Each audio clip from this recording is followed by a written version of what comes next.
편안한 이들 잘 보내고 계신가요?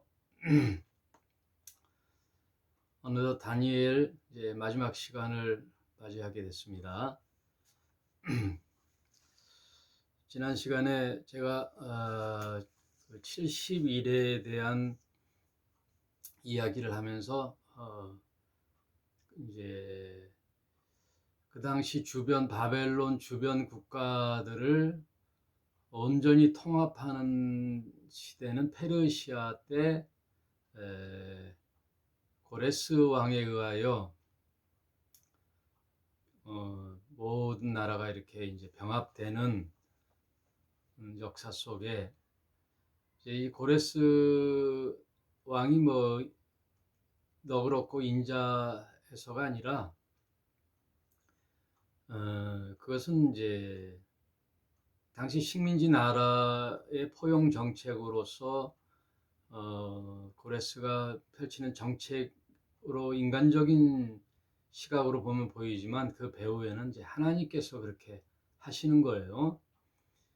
언제든지 바벨론 느부갓네살 왕을 통하여 예루살렘이 정복되는 것도 역시 하나님이 그 자를 통해서 역사하시는 거고, 그 전 역사에 보면 애굽의 바로 왕을 강팍하게 하사, 이런 이제 하나님께서 이 역사의 주관자로서 어느 시대에 개입하셔서 역사를 물고를 이제 방향을 틀지요.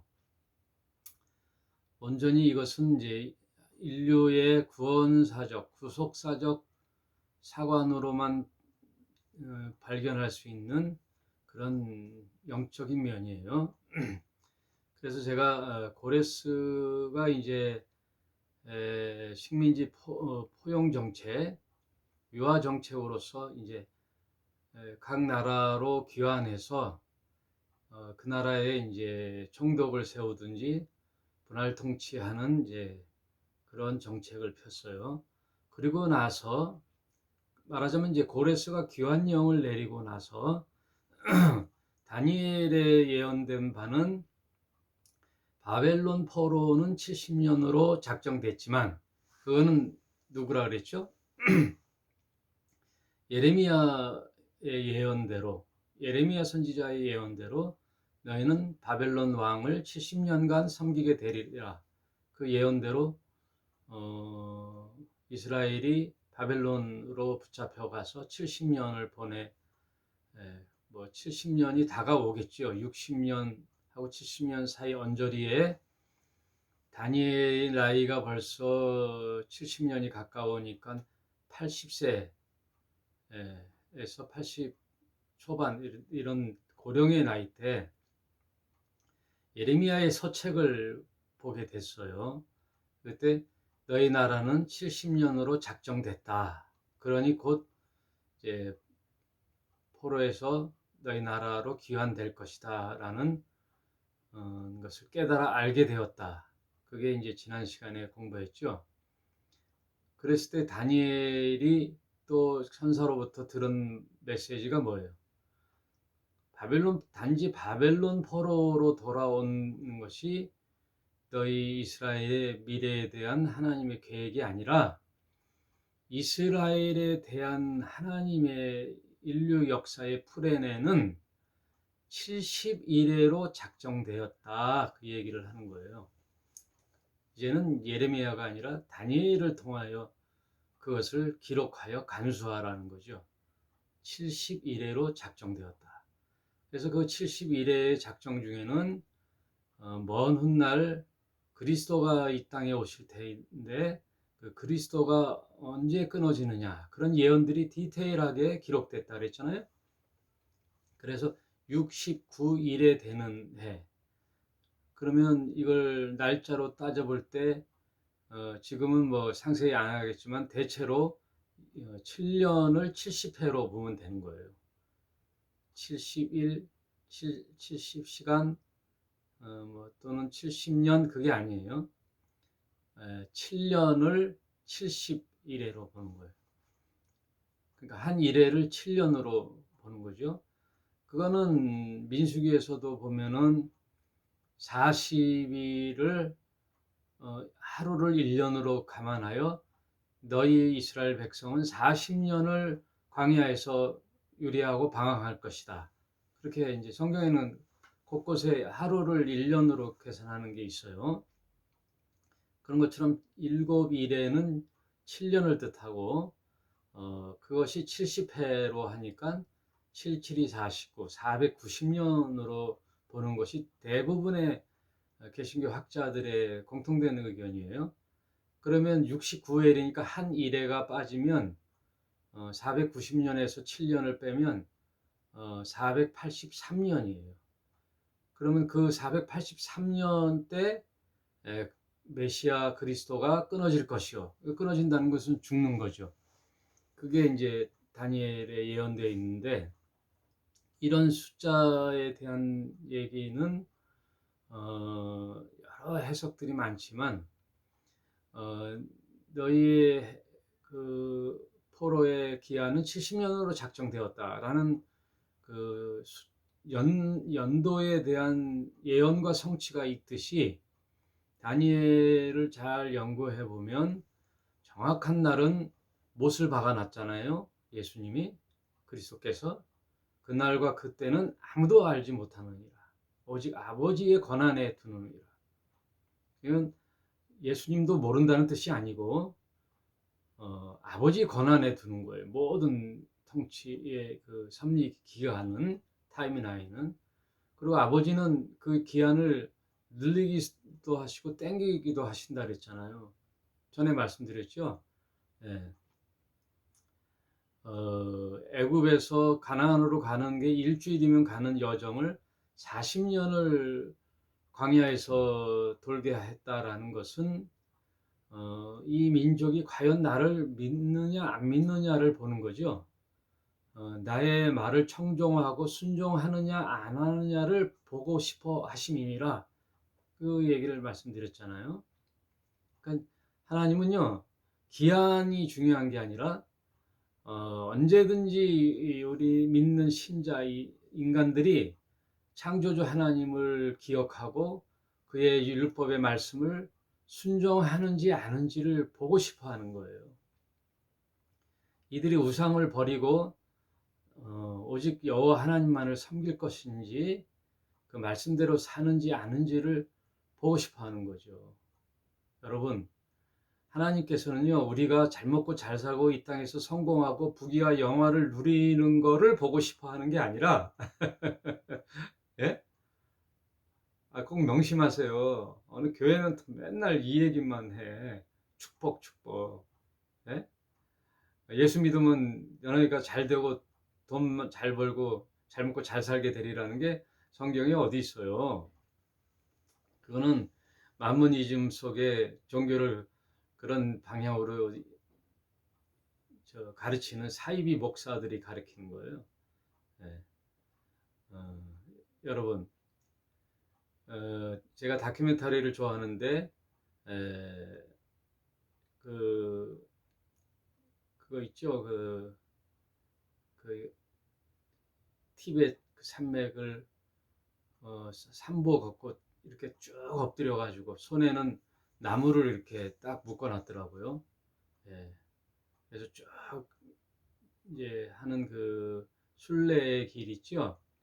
그게 참 생각이 안 나네. 그걸 제가 이제 봤거든요. 세 명이 그 히말라야 산을 그 여정을 가는, 산보 걷다가 쭉 이 손을 쭉 펼치는, 그거는 자신들이 믿는 어떤 신에 대한 경외의 표시라 그러더라고요. 그래서 극도로 자신의 몸을 고행을 하는 그런 고행을 통하여 신에 대한 존경, 경외심에 대한 표현과 자기 마음의 수련, 이런 것들을 이렇게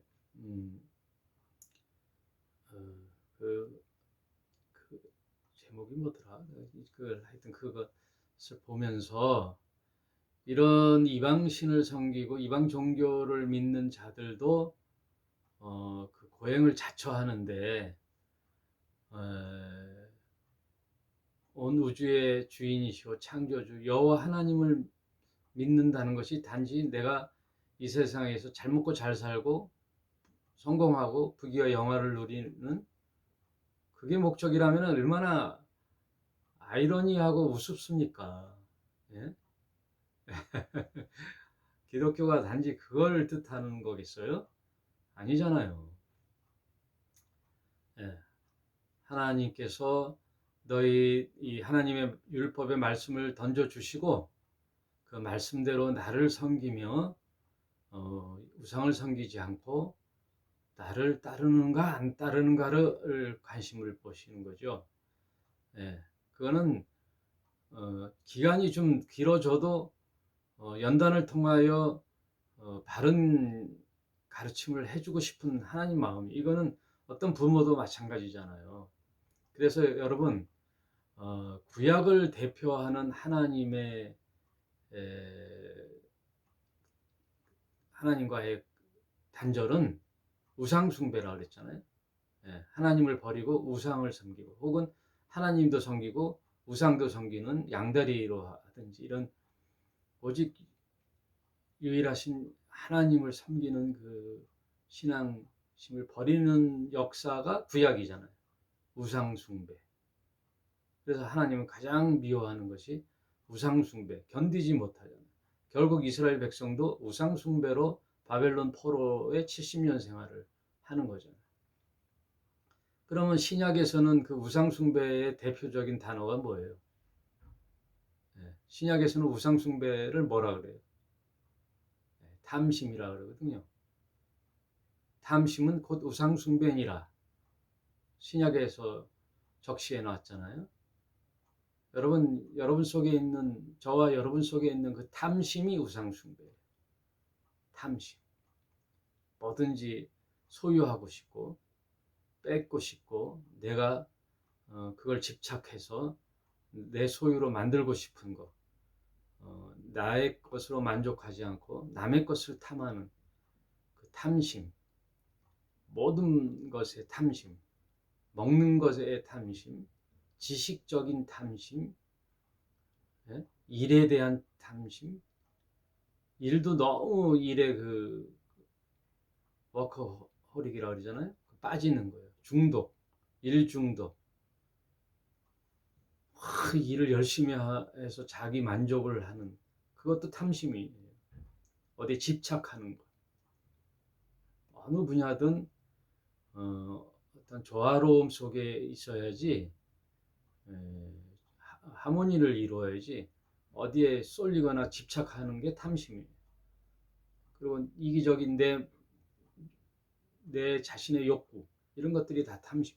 그게 보이지 않는 오늘날 신약 시대의 우상숭배예요.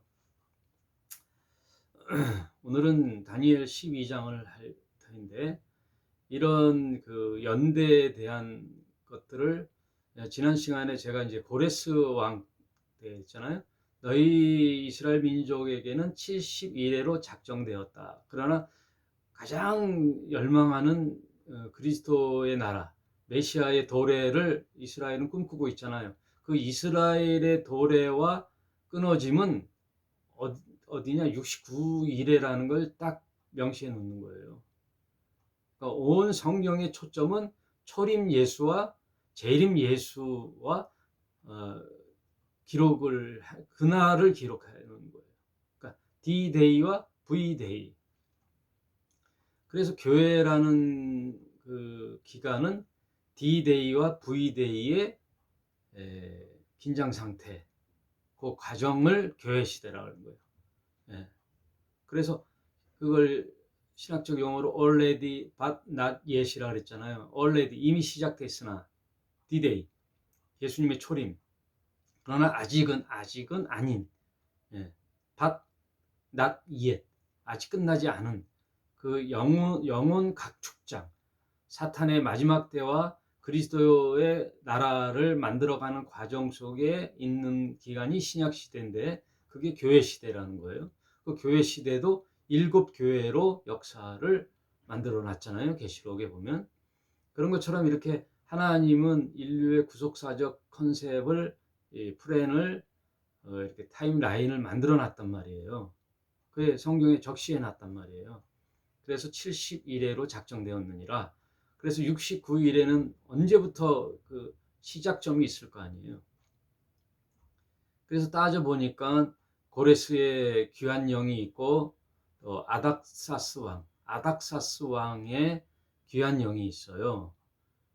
중건령이 있어요. 아닥사스 왕은 너의 성전과 성벽을 재건하라라는 그 중건령이 떨어진 해로부터 메시아가 끊어지는 해까지가 69일에로 작정되었느니라. 그래서 전에도 말씀드렸지만 역사의 과거를 다 우리가 직관했던 그리고 공부했던 살펴볼 수 있었던 오늘날의 우리 신자의 시각으로는 보이잖아요. 예? 그래서 지금 학자들이고 타교단 뭐 이런 교단 안식일 교단 이런 데에서는 그 너희가 이제 귀환하여 중건령이 떨어질 때까지 이게 다니엘서 9장에 있다 그랬잖아요. 네. 9장 24절에 내 백성과 내 거룩한 성을 위하여 70일에로 기한을 정하였나니 허물이 마치고 죄가 끝나며 죄악이 영속되며 영원한 의가 드러나며 이상과 애언이 응하며 또 지극히 거룩한 자가 기름 부음을 받으리라. 그러므로 너는 깨달아 알지니라. 예루살렘을 중건하라는 영이 날 때부터 예루살렘을 중건하라는 영이 날 때부터 그러니까 중건령이 떨어지면 성이 중건되어 거리와 해자가 이룰 것이며 거리에 그리고 성벽들이 복원된다는 거예요. 성벽이 복원된다는 거리의 해자가. 그러면 그 중건령은 언제로 봐야 되느냐? 봤더니 BC 454년 BC 454년에 아닥사스 왕의 예루살렘 중건령이 그때 떨어졌어요. 그로부터 AD 30년에 그리스도가 십자가에 달려 죽잖아요. 그때부터 계산해 보니까 69일에 즉 483년. 여러분 71회가 77이 49, 490년에 7년을 빼면 483년이잖아요. 그래서 봤더니 중건령은 아닥사스 왕의 중건령이 맞는 얘기죠. 그걸 다시 제가 말씀드려요. 지난 시간에 그냥 고레스 기관령으로부터 해서 이렇게 얘기했는데 정확한 왕의 중건령의 시기는 BC 454년 아닥사스다 왕의 예루살렘 중건령 그게 조서가 꾸며지고 이렇게 이제 공포가 되는 것을 말씀드립니다. 그러면 이제 69회라 끝나면 바로 한 이래가 또 뭐 이어진다. 스데반의 고난 AD 70년 이게 아니죠. 그러면 초대교회로 이스라엘의 역사가 끝나잖아요. 그거 아니라 그랬잖아요. 71회로 작정됐다는 말은 이스라엘의 역사 끝 부분까지 이것이 적시돼야지만이 이 예언이 올바른 예언이 되는 거예요. 이스라엘의 온 역사에 대한 이스라엘은 71회로 작정되었다는 말이 역으로 옳은 말이 되는 거잖아요. 일부러 끝에 말에 뚝 띄어서 하는 게 아니라 요걸 이제 다른 학자들이나 교단에서 이걸 간파하지 못해요. 그 70일에 중에 한 일에는 인류 역사의 마지막 때. 그 마지막 때는 언제예요? 재림 예수라고 그랬잖아요. 재림 예수. 예수님도 왕, 선지자, 제사장권이 있다 그랬잖아요. 구약의 기름 부음 받은 자들의 모든 권한, 직을 한 몸에 갖고 오신 분이 누구예요? 예수 그리스도. 그분을 그래서 그리스도라고 그러잖아요. 그분은 뭐를 갖고 왔어요? 왕, 선지자, 제사장권을 갖고 계시지만 예수님은 한 번 오고 마시는 게 아니라 초림 때 할 일과 재림 때 할 일이 있다 그랬잖아요. 그럼 초림 때 하실 일은 뭐예요? 세상 죄를 제거하기 위해 오신 세상죄를 지고 가는 하나님의 어린 양, 제사를 지내러 오신 거잖아요. 단번에 자신의 희생 제물이 되어, 자신이 친히 희생 제물이 되어 화목 제사를 지내러 오셨잖아요. 그건 제사장으로 오셨잖아요. 그리고 하나님 나라에 대한 바른 깨달음을 선포하는 선지자로 오셨잖아요. 그리고 먼 미래에 대한 예언을 하시러 오셨잖아요. 그리고 악한 사탄의 세력을 멸하러 하러 오셨다고 요한 3서에 말씀하셨잖아요. 사탄의 세력을 멸하러 오셨다. 그리고 아담의 죄를 대신하는 후아담으로 오셨다. 이런 모든 일들은 제사장과 선지자의 몫을 감당하시고 왕권은 초림 때 안 이루어졌단 말이에요. 왕은 뭐예요? 심판하는 거거든요. 심판은 재림 예수께서 하실 일이기 때문에 예수님도 이렇게 구분해서 하듯이 이스라엘의 역사도 초림 때 이루어지는 일과 그리고 먼 훗날 한 이래가 이스라엘을 위해서 작정됐잖아요. 그러면서 예수님이 마태복음 23장에 뭐라 그러셨어요? 너희가 다시 찬송하리로다. 그 그리스도여 나의 이름을 부를 때까지 너희는 유리하고 방황하고 황폐해질 것이다라고 23장 마지막 부분에 예루살렘아 예루살렘아 하면서 한탄하시면서 말씀해 주셨잖아요. 예수님이. 그것은 사실 구원이 유대인에게서 이방인으로 넘어가는 결정적인 계기지만 예수님은 이스라엘의 메시아로 온 게 아니라 온 인류의 메시아로 왔기 때문에 이스라엘은 하나님의 아들을 거부함으로 그 구원의 깃발이 구원의 효력이 이방인으로 넘어가는 그게 요한복음 1장의 서술이죠. 구원이 이방인으로 넘어가는 그래서 이방인의 이 교회 시대가 충만히 찰 때까지 일곱 교회가 라오디게아까지 찰 때까지 너희는 유리하고 방황하고 황폐해질 것이다. 그게 예수님의 예언이잖아요. 역사는 그대로 현실이 되어 1948년까지 이스라엘은 AD 70년에 로마 왕제 왕 티투스에 의하여 멸망을 받고 1948년까지 유리하고 방황하잖아요. 황폐해졌잖아요. 나라 없이 디아스포라가 돼요. 그러나 1948년에 독립을 하고 협력국에 의하여 나라가 재건돼서 독립돼서 이제는 그들의 소원이 뭐예요? 다시 하나님께 제사를 드리는 성전을 복원하고 성전 복원 그 문제가 아주 복잡하잖아요. 예. 지금 이슬람 교회 뭐예요 그게 도움이 그 성전이 되어 연구에 유대인들이 지금 연구를 하고 있잖아요. 과연 성전의 터가 어디냐?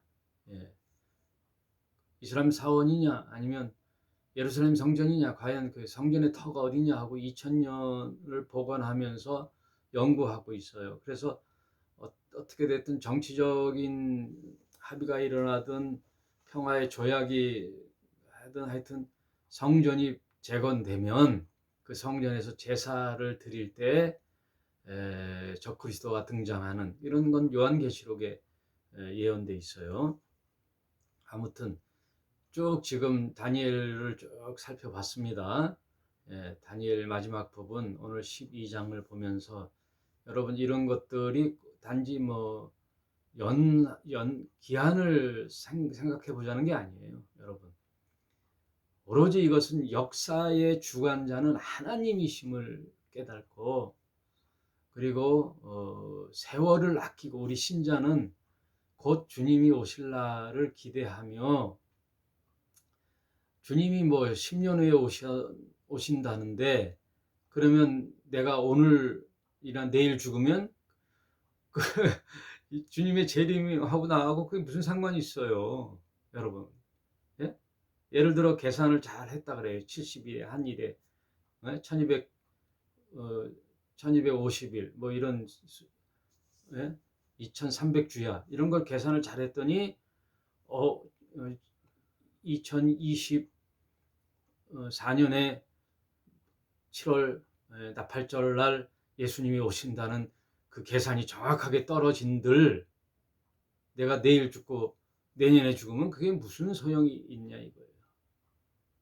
이런 종말의 그런 말씀은 그 말씀을 통하여 역사의 주관자는 하나님이심을 고백하고, 그리고 인류는 이렇게 화려하게 자신의 욕망대로 인류가 굴러가는 것 같아도 그 뒤에는 하나님께서 허락하시고 유기하시고 심판을 하신다는 그런 그런 하나님의 섭리와 주관을 신뢰하고 고백하고, 아무것도 아닌 인간의 나약함을 고백하고, 그리고 오늘날 내가 어떻게 살 것인가, 세월을 아끼면서 사랑을, 내 가까운 자와 이웃에게 사랑을 실천하며 성경의 진리임을 복음을 전하며 열심히 땀 흘려 오늘을 살아내는 나의 오늘의 삶이 적용이 돼야지, 그 날짜가 뭐가 중요하겠어요. 그 날짜나 그런 재림의 암시는 나의 신앙을 돌아보고, 그리고 역사의 주관은 하나님께 있음을 언제나 생각하고 세월을 흥청망청 쓰지 마라. 탕자가 먼 타국에 가서 뭐라 그래요? 세월을 탕진하는 거잖아요. 허랑방탕한 세월을 허비하다가 이렇게 나오잖아요. 그래서 여러분, 세월을 아끼라는 거예요. 아까 탐심이 뭐라 그랬어요? 세상에 막 집착해가지고 돈 좀 많이 벌어봐야지, 또 성공 좀 해봐야지, 남들보다 좀 부유하게 남들이 부러워하는 삶을 살아봐야지, 부귀와 영화를 누려버리라. 성경은 전혀 그런 얘기를 하는 게 아니에요. 성경은 사람이 뭐 그렇게 윤택하고 부귀와 영화를 누리면 좋겠습니다만, 성경은 그 얘기를 하는 게 아니라고요. 여러분, 성경은 그 얘기 하는 게 아니에요. 성경은 어떠한 고난의 삶을 살더라도 내가 어떻게 진리의 삶을 살 것인가를 해야지. 교회는 광야라고 그랬잖아요. 광야. 그리고 하다못해 타종교를 믿는 그런 이방신을 섬기는 그런 자들도 자신의 고행을 자처하면서 그런 고난의 삶을 자처하고 사는데, 만군의 여호와 하나님을 믿는 저와 여러분이 세상 유혹에 부귀와 영화를 내 삶의 목표로 삼는다? 이건 아니잖아요, 여러분. 그건 아니잖아. 개그맨이 하는데 그건 아니잖아요.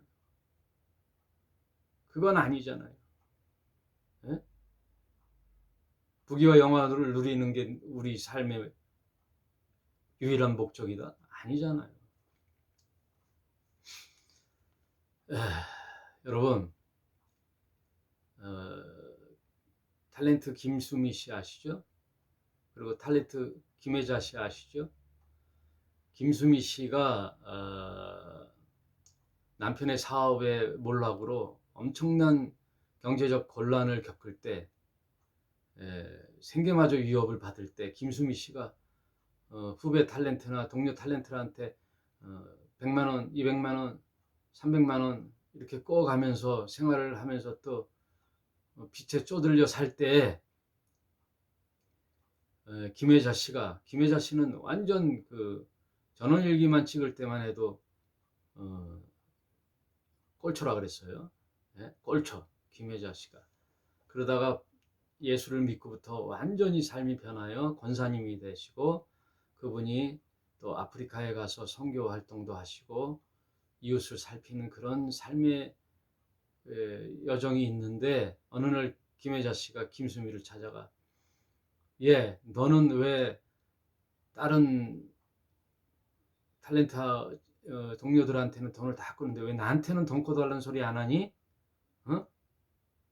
그러면서 통장을 내밀었대요. 근데 그 통장에는 얼마가 들었느냐? 김혜자 씨와 수미야, 이건 내 전 재산이야. 내 전 재산이야.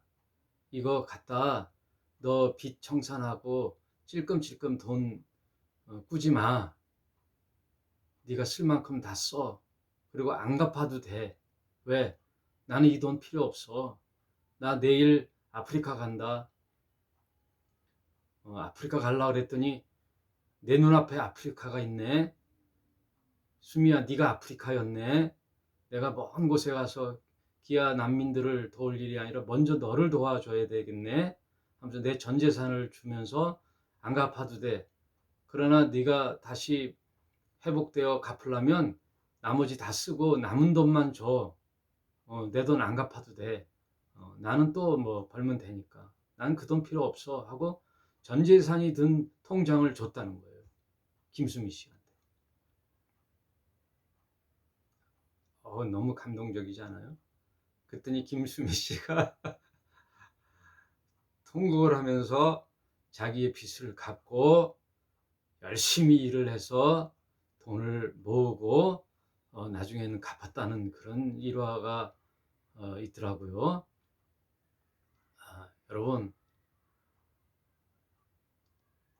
멋지지 않아요? 그런 삶을 좀 살아봐야 되지 않겠어요? 오로지 자신만 알고 잘 먹고 잘 살라는 게 오로지 꿈이어서 막 일에 중독되고 뭐가 뭔지 분간하지 않고 삶의 정말 진짜 삶이 뭔지를 보라는 거죠. 세월을 아끼라는 말이 그 말이에요. 내가 지금 어디에 와 있으며 내가 목표하는 것이 무엇이며 내가 뭐로 기쁨을 갖는 삶을 살 것인가. 만모니즘 시대에 여러분 어떤 적신이나 악이나 빈곤이나 핍박이나 나를 그리스도 사랑 안에서 끊을 수 없느니라. 우리 예수 그리스도를 따르고 믿는 저와 여러분, 우리의 목표의 인생의 가치를 높은 곳에 두자고요. 네? 그 높은 곳이 뭐 높아지라는 게 아니라 하늘에 두자고요. 하늘. 네? 진리에 두자고요. 진리에 내 삶의 목표를 두자고요. 이러다가 다니엘 12장 못하겠네요. 오늘 마지막 시간 12장 그때 내 민족을 호위하는 대군 미가엘이 일어날 것이요 또 환란이 있으리니 이는 개국 이래로 그때까지 없던 환란일 것이며 여러분 환란이 유대인에게는 AD 70년에 예루살렘이 멸망하는 환란이 있었는데 이스라엘 역사 개국 이래 전에도 없고 후에도 없는 환란은 언제겠어요? 맨 마지막 때 미카엘이 나오는 거 보면은 전쟁을 할 때는 미카엘이 등장하거든요. 하늘의 소식을 전할 때는 가브리엘이 등장하는데 미카엘이 등장했다는 것은 전쟁이에요. 이거 영적 전쟁을 뜻하는 거예요. 적그리스도와의 영적 전쟁. 그거는 세상 끝날 날에 예? 하나님 나라의 이제 재림의 그리스도의 나라가 완성되는 그때에 개국 이래 이런 환란이 없었을 것이요 그때 내 백성 중 무릇 책에 기록된 모든 자가 구원을 얻을 것이라. 찬송하리로다 하고 다시 내 이름을 부를 때까지라 그랬잖아요. 근데 그날은 부른다는 거예요, 이스라엘 백성이. 그래서 많은 자가 구원을 얻으리라. 땅의 티끌까지 가운데서 자는 자 중에 많이 깨어 영생을 얻는 자도 있겠고 자는 자는 죽은 자지요. 그들도 일어날 것이요. 수욕을 받아서 무궁히 부끄러움을 입을 자도 있을 것이며 지혜에 있는 자는 궁창의 빛과 같이 빛날 것이요.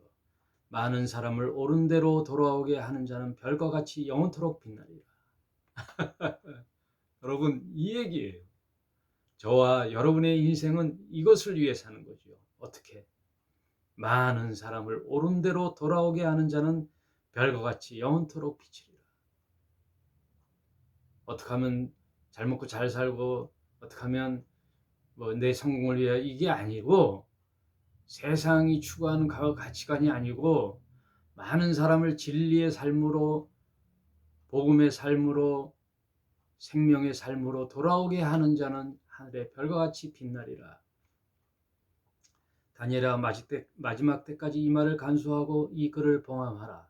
많은 사람이 빨리 왕래하며 지식이 더하리라. 이 비밀을 간수하지만 그 마지막 주님이 오시는 마지막 때에는 많은 사람이 빨리 왕래하며, 예, 여러분 그 당시만 해도 말이 왕래의 최고의 수단이었잖아요. 말이라는 게 수천 년의 인간의 이동 수단은 말이었어요.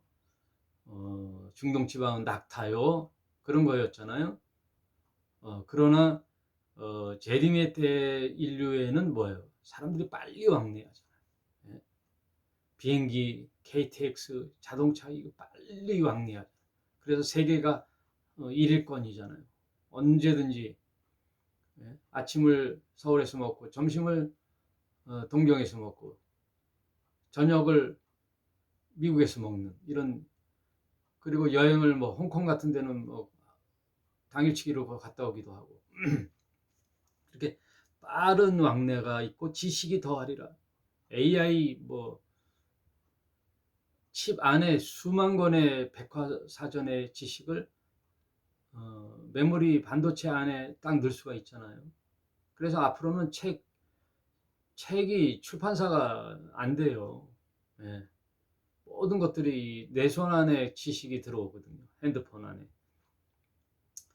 나 다니엘이 본즉 다른 두 사람이 있어 하나는 강 이편에 언덕에 섰고 하나는 강 저편에 섰더니 그 중 하나가 세마포 옷을 입고 입자 곧 강물 위에 있는 자에게 이르되 이 기사의 끝은 어느 때까지냐 하기로 내가 들은즉 그 세마포 옷을 입고 강 위에 있는 자가 그 좌우 손을 들어 하늘을 향하여 영생하는 자를 가리켜 맹세하여 가로되 반드시 한 때와 두 때와 반 때를 지나서 성도의 권세가 다 깨어지기까지니 그렇게 되면 이 모든 일이 끝나리라. 이 모든 일이 끝나리라. 그것은 세상 끝날에 대한 얘기죠. 이 모든 일이 끝나리라. 한 때와 두 때와 반 때, 이것도 다 이제 시간적 이제 3년 반인데 7년 대환란 속에 마지막 후 환란은 극심한 인류의 재앙이 떨어지죠. 그때 많은 자가 주님께 돌아오고 7년의 환란이 끝나면 그 땅에 예수께서 지상에 재림하여 그리스도의 지상 나라를 세우는, 그게 세상 끝날에 이루어지는 거예요. 내가 듣고 깨닫지 못하는지라 내가 가로되 내 주여 이 모든 일은 결국이 어떠하겠사옵나이까. 그가 가로되 다니엘아 갈지어다 대저 이 말은 마지막 때까지 간수하고 봉황할 것이니라. 이런 비밀은 그 또 때가 되면 봉함이 열리리라. 그게 이제 계시록에서 임봉한 것을 뗄 자가 누구냐 하고 요한이 막 엉엉 울 때 울지 마라 요한아 하면서 그 봉함된 것을 뗄 자는 한 분이 계시다. 그 누구예요? 예. 일찍 죽임을 당한 것 같은 어린 양 예수께서 작은 책자를 하나님으로부터 이어받아 봉인을 뗄 자는 누구냐? 예수 그리스도라는 거예요.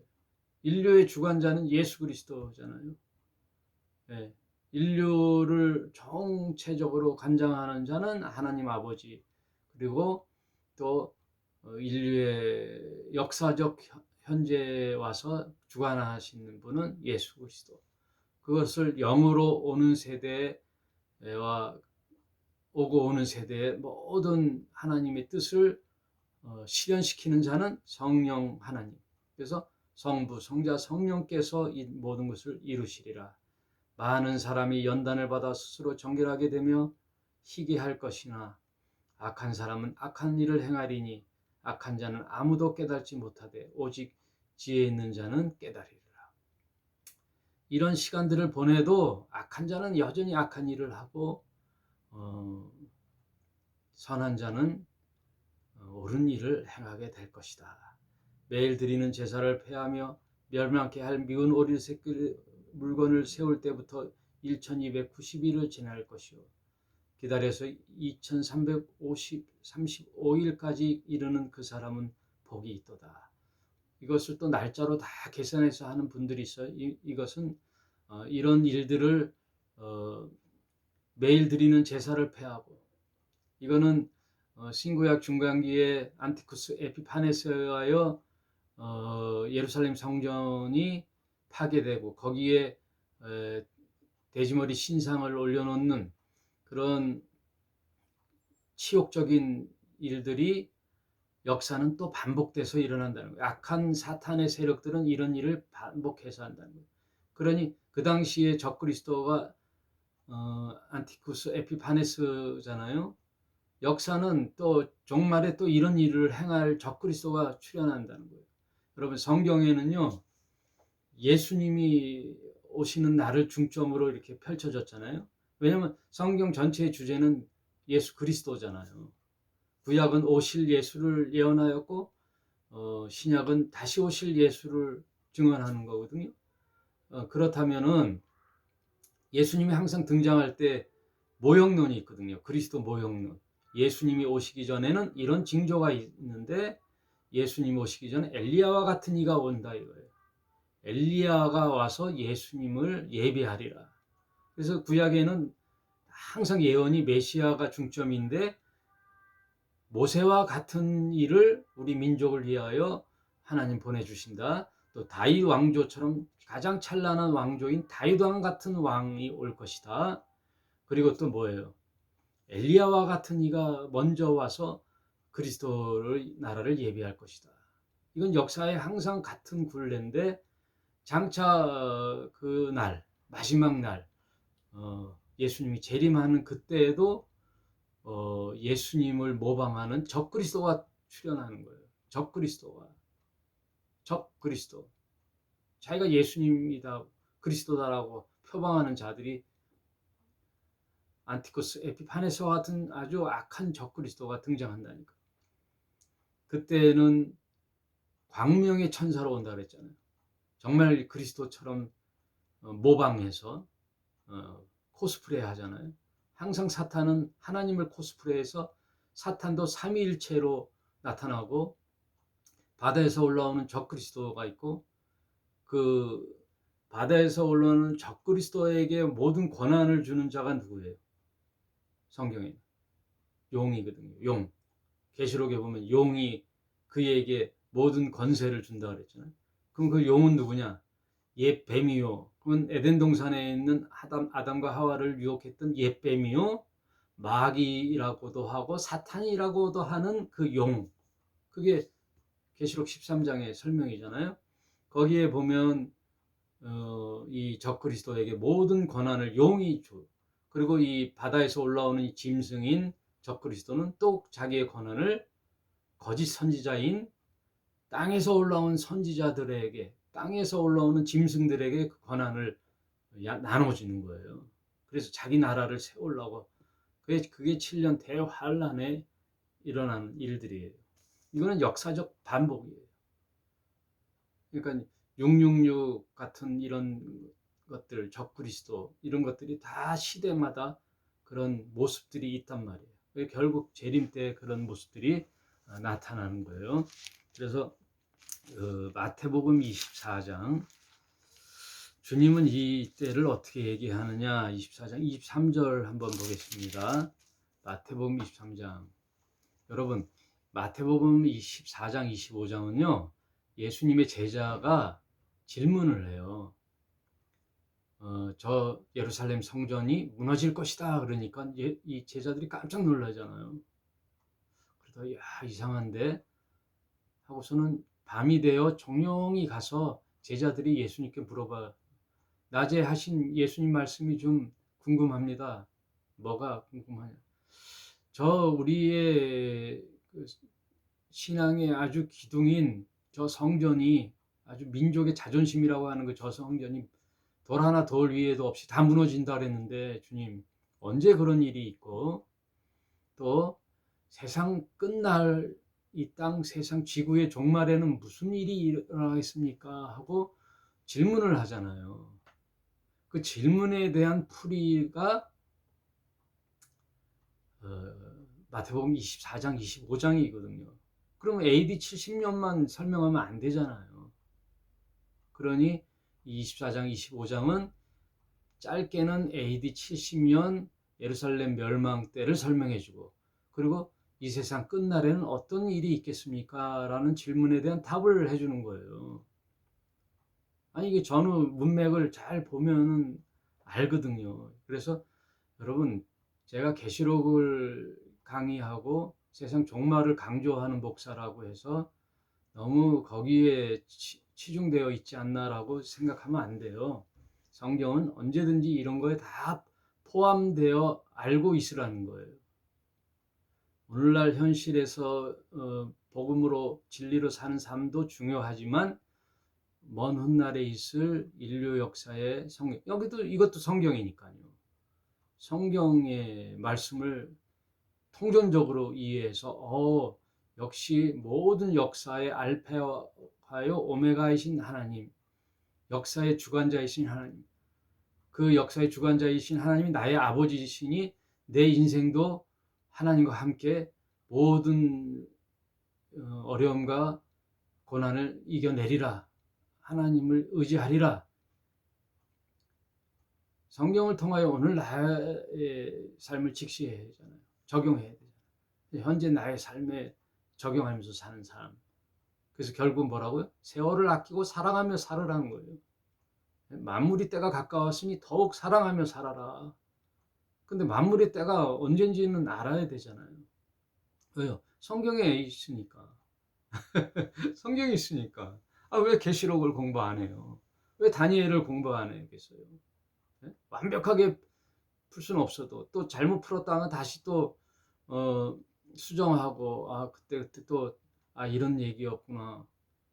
무리하게 풀어서는 안 되겠지만 알아야 되잖아요. 왜? 성경에 있으니. 뭐 요한계시록은 성경이 아닌가요? 다니엘서는 성경이 아닌가요? 그리고 미래에 대한 얘기는 뭐 성경 말씀이 아닌가요?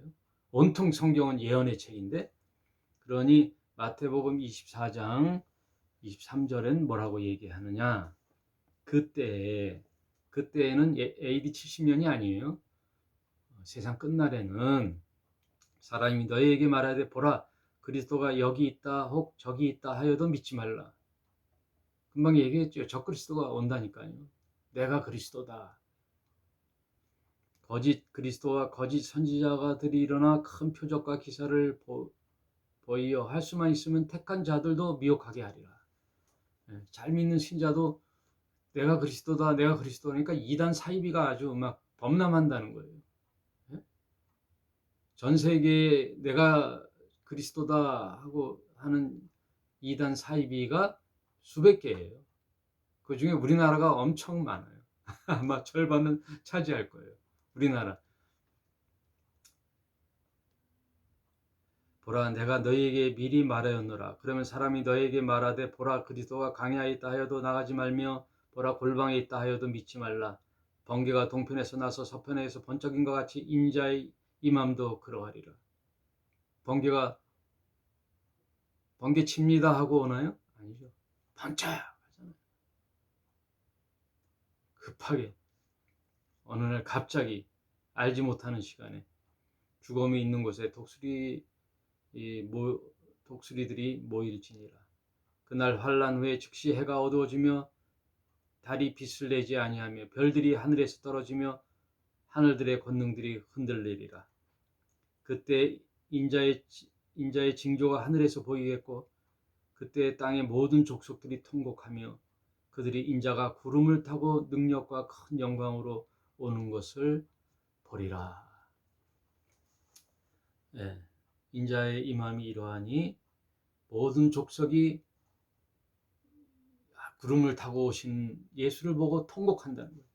그러니 거기에 교회가 있어요, 없어요? 없죠. 교회는 예수님이 오시면 예수여 하고 환영합니다, 웰컴, 기뻐 뛰는지 왜 통곡하겠어요? 예. 왜 통곡하는 자들은 뭐예요? 두려움에 떨고 내가 그리스도를 영접하지 않고 이제 심판의 그 고난을 당할 그러니까 그냥 사시나무 떨듯이 울며 통곡하는 거죠. 예? 울며 통곡하는 거예요. 거기에는 예수님의 신부가 없어요. 교회가 없어요. 이게 구름 타고 오시는 거예요. 계시록 1장 7절 볼지어다 구름 타고 오시리라. 각인의 눈이 그를 보겠고 그를 찌른 자들도 볼 것이요. 그 찌른 자가 누구예요? 유태인이잖아요. 땅에 있는 모든 족속이 그를 인하여 애곡하니 거라리라. 여기 나오잖아요. 통곡하리라. 통곡하리라. 땅에 있는 모든 족속이 통곡하리라. 교회 신부는 어디에 있다고요? 하늘에 있지요. 주님과 혼인잔치를 하고 부활을 해서 무덤 있는 자들이 다 깨어나고 내려올 재림 때 무덤 있는 자들이 다 일어나 같이 그때 부활하는 거죠.